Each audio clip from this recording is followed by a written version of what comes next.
จากวันวานที่ผ่านมา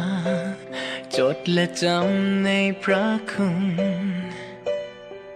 ที่พระองค์ทรงเมตตา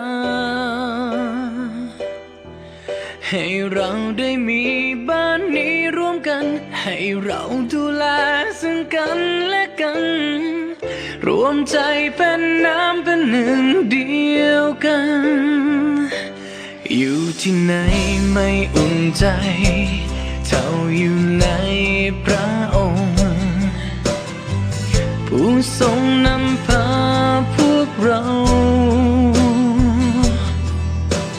หากมีใครที่สิ้นหวังและหากมีใครที่หลงทางให้เข้ามาพักในบ้านพระองค์แม้เวลา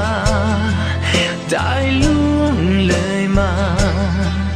ความรักพระองค์ที่มีให้เรามันคงไม่เคยเปลี่ยนแปล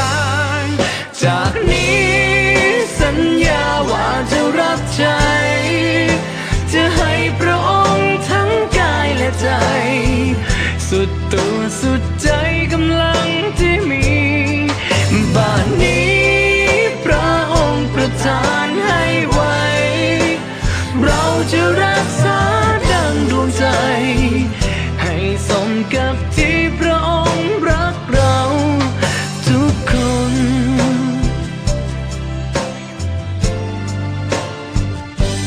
เมื่อได้รู้น้ำพระทัยจะจดจำในพระคำจะเดินในทางพระองค์หากหนึ่งคนเป็นดังแสงเราจะร่วมส่องสว่างให้งดงามประกาศความรักยิ่งใหญ่ของพระองค์แม้เวลาได้ล่วงเลยมาความรักพระองค์ที่มีให้เรามันคงไม่เคยเปลี่ยนแปลง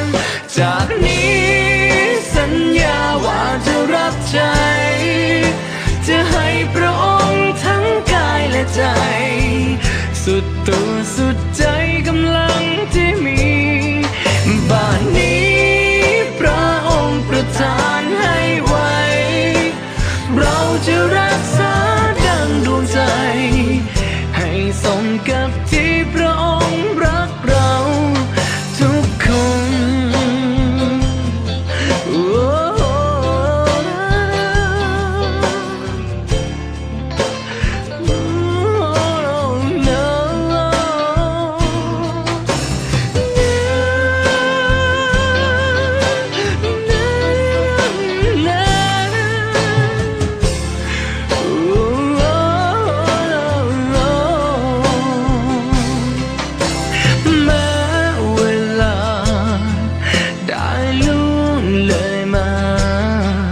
ความรักพระองค์ที่มีให้เรามันคงไม่เคยเปลี่ยนแปล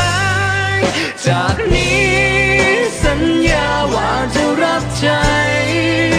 จะให้พระองค์ทั้งกายและใจสุดจิตสุดใจ